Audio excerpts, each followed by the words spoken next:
Jaya Ram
Bhava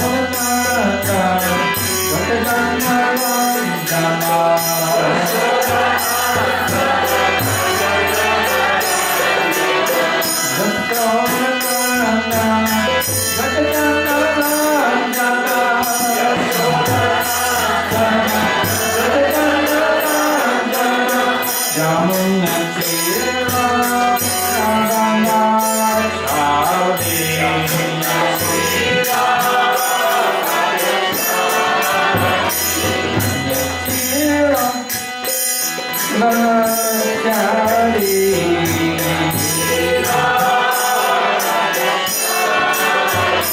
Jaya Ram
His Divine Grace, Srila A.C. Bhakti Vedantati Dandi Goswami Maharaj Prabhupada Ki Jai.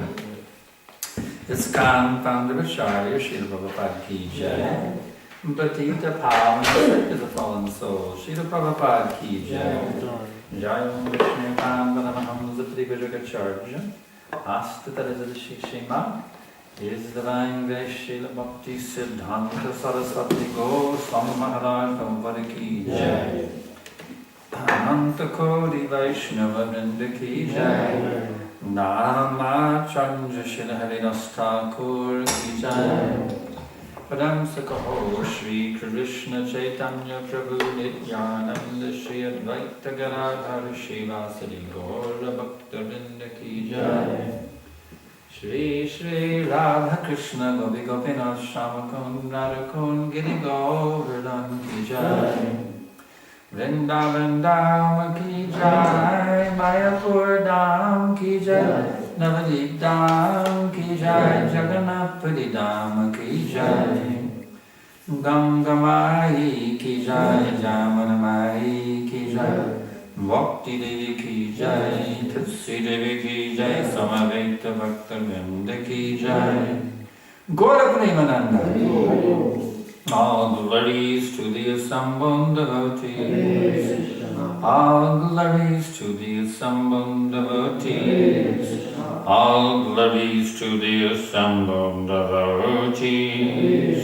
All glories to Shri Guru and Gauranga. All glories to His Divine Grace, Srila Prabhupada.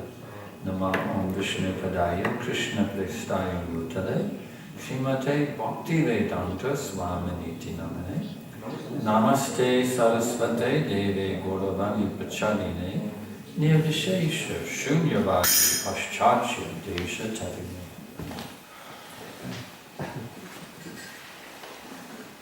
So tonight we are reading from Srimad Bhagavad Gita as it is, chapter number 2, contents of the Gita summarized, text number 70. Om Namo Bhagavate Vasudevaya. Om Namo Bhagavate Vasudevaya. Om Namo Bhagavate Vasudevaya. Om Namo Bhagavate Vasudevaya. Om Namo Bhagavate Vasudevaya. Om Namo Bhagavate Vasudevaya. Apuryamanam Machala Pratishtam Samudramapa Pravishanti Yadvat Tadvat Kamayam Pravishanti Sarve Shushantimapnoti Nakamakami. Translation and purport by Srila Prabhupada. A person who is not disturbed by the incessant flow of desires that enter like rivers into the ocean, which is ever being filled but is always still, can alone achieve peace, and not the man who strives to satisfy such desires. Purport. Although the vast ocean is always filled with water, it is always, especially during the rainy season, being filled with much more water. But the ocean remains the same, steady. It is not agitated, nor does it cross beyond the limit of its brink. That is also true of a person fixed in Krishna consciousness. As long as one has the material body, the demands of the body for sense gratification will continue. The devotee, however, is not disturbed by such desires because of his fullness. A Krishna-conscious man is not in need of anything because the Lord fulfills all of his material necessities. Therefore, he is like the ocean, always full in himself. Desires may come to him like the waters of the rivers that flow into the ocean, but he is steady in his activities, and he is not even slightly disturbed by desires for sense gratification. That is the proof of a Krishna-conscious man, one who has lost all inclinations for material sense gratification, although the desires are present. A brief comment in this regard. Note the difference between inclinations and desires. He has the inclinations, but he doesn't have the desires. Very important distinction. Continuing on. Because he remains satisfied in the transcendental loving service of the Lord, he can remain steady like the ocean and therefore enjoy full peace.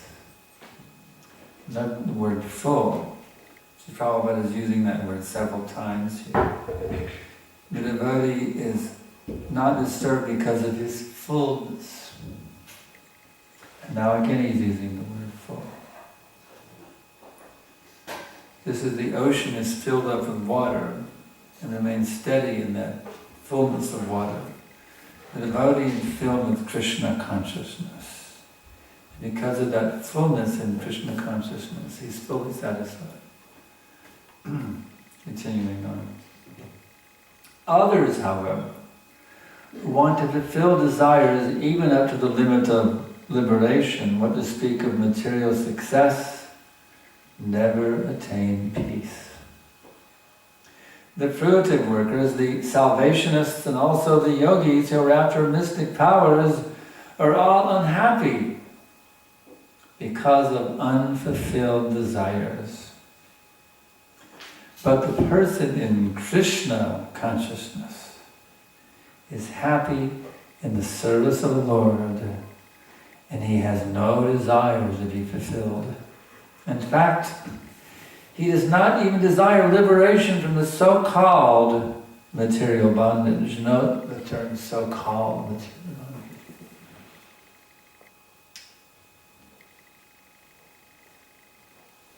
For him there is no material bondage.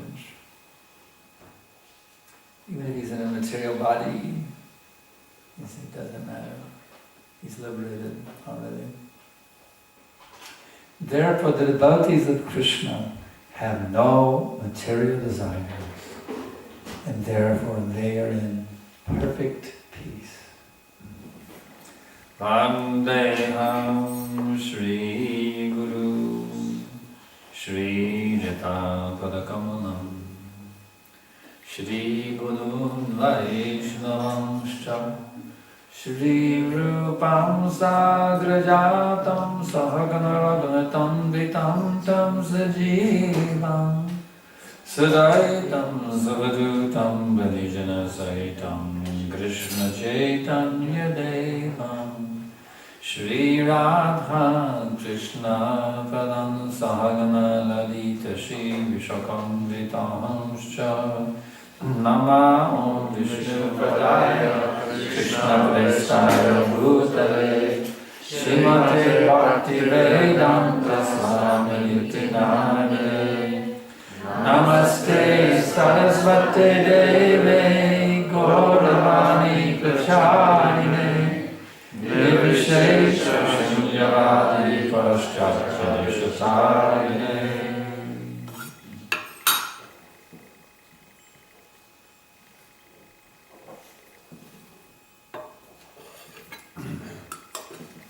Our thanks to Srila Prabhupada for giving us this sublime wisdom. Otherwise we would simply be lost in this material existence. He's given us the key how to become liberated even in our present material bodies. Even though we have the inclinations for sense gratification, the liberated soul, the Krishna conscious person, or the Krishna conscious man, man refers to descendant of Manu. It doesn't necessarily mean male in this context. The word man also means person because Manu is the father of mankind.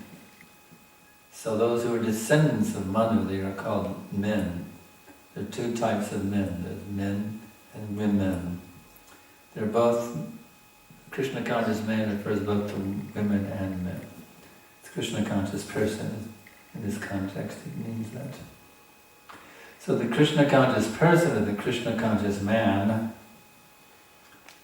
doesn't have any inclinations for material sense gratification. Because whatever he needs, he sees how Krishna is taking care of it. His only concern is how to please Krishna. The ordinary materialistic person, his whole life's energy is spent around serving his material senses. And as stated in the Bhagavad Gita, Dushparena Nalena Cha, they burn like fire and they're never satisfied. You may have a fire burning, you see. You think, well, this fire is very agitated, it wants some fuel, let me satisfy the fire with giving it some fuel. Does the fire say, okay, now I'm satisfied? No, it even burns hotter. So the more you feed fuel to the fire, the more it becomes greedy for more fuel, more fuel, more fuel. You can light a little match, and that match will turn into a blazing forest fire, consuming hundreds and thousands of acres of trees. One little match, you see. That's the nature of fire. So desire is like fire.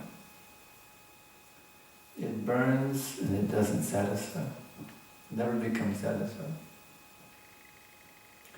So instead of following the path of material sense gratification, the devotee, he wants to follow the pathway known as plain living and high thinking.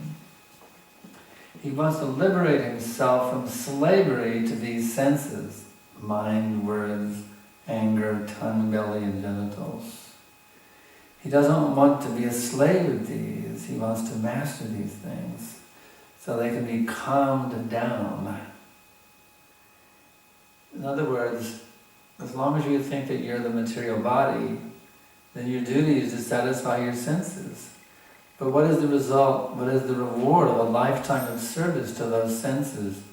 It's simply old age, disease, and finally death. That's the reward for a whole lifetime of service to your senses. So an intelligent person, he understands, what is this? Simply serving these senses to get old, get sick, and die?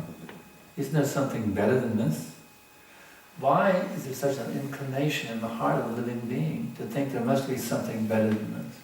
Because actually there is something better. That desire for liberation, that desire to know life's ultimate purpose, ultimate meaning, stems from the fact that there is actually an ultimate purpose, an ultimate meaning beyond the temporary sense desires.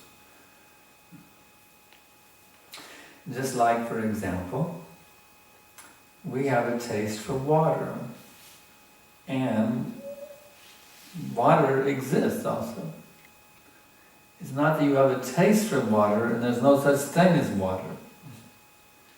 Along with the desire comes the object to satisfy the desire by nature's way. So we also have a desire for immortality. No one wants to die. Everyone wants to live. You see? So there is such a thing. It says the thirst for water indicates the presence of water. The thirst for immortality indicates the presence of immortality.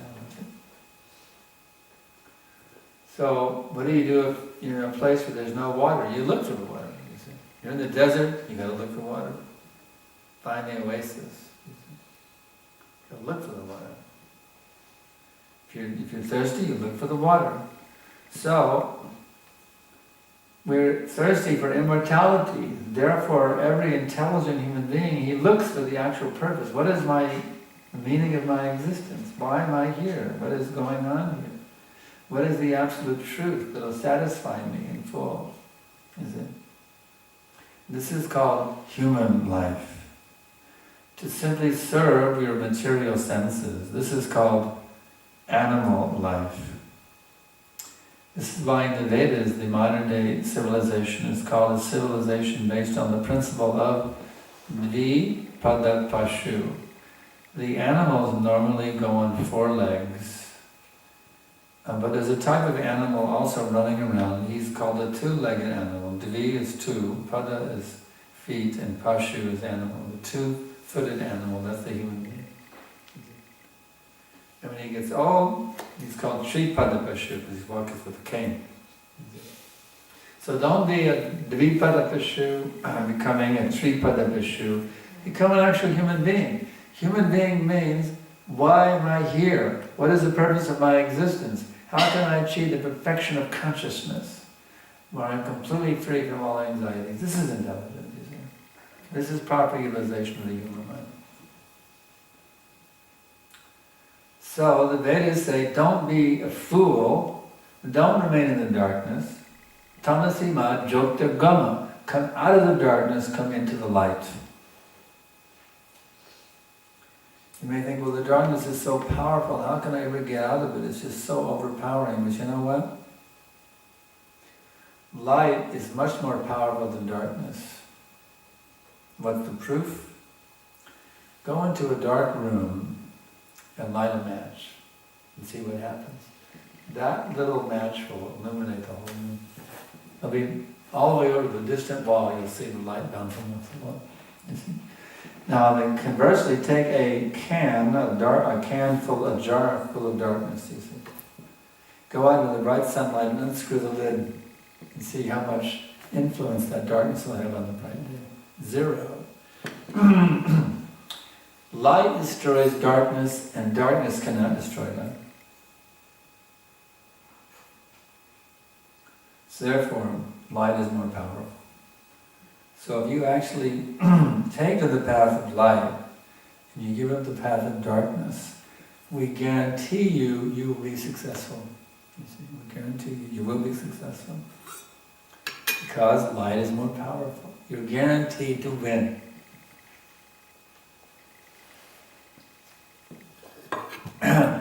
This is called enlightened. An enlightened person. Enlightened man, enlightened woman. They've come out of the darkness, they've come into the light. And therefore we pray to the spiritual master, Om Jnanatimirandasya, Ganam Jana Shalakaya, Chakshurun Militam Yena, Tasmai Shri Gurave Namaha. I was standing in the darkness of ignorance, my eyes tightly closed shut. I was so stupid. But the spiritual master very mercifully came to me and he's forcing my eyes open with the torchlight of transcendental knowledge. So somehow you can be fortunate enough to come in contact with a bona fide spiritual master who's like a lighthouse in the dark night. If somehow you can come into contact with a bona fide spiritual master and open yourself up and be receptive to what he's saying. His words are full of light. His words are full of spiritual power. And if you open up your heart and allow those words to come in and do a cleansing job on your heart, then you'll become awakened, spiritually awakened being. No longer caught up in the miseries of material existence. You'll achieve this state of consciousness described here in this Bhagavad Gita verse. You see? simply by hearing from a bona fide spiritual master. And then, but the natural result is if you go on hearing from a bona fide spiritual master, you'll think, well, this sounds pretty interesting. Let me give it a try. Let me just give it a try of applying some of these teachings and see what it does for my consciousness. Just by hearing about it, I'm feeling so much enlightenment. Maybe if I try to apply it a little bit, I might get some more enlightenment. So this is actual intelligence, to try to follow the instructions of a bona fide spiritual master, become obedient to him. By this obedience to the bona fide spiritual master, you'll be recognized by the Supreme Person who is the proprietor, observer, controller of all existence, the Supreme Being, from whom everything is coming, within whom everything exists. The spiritual master is simply a humble servant of that Supreme Personality of Godhead. So as soon as you give respect and importance to the representative of the Supreme Person,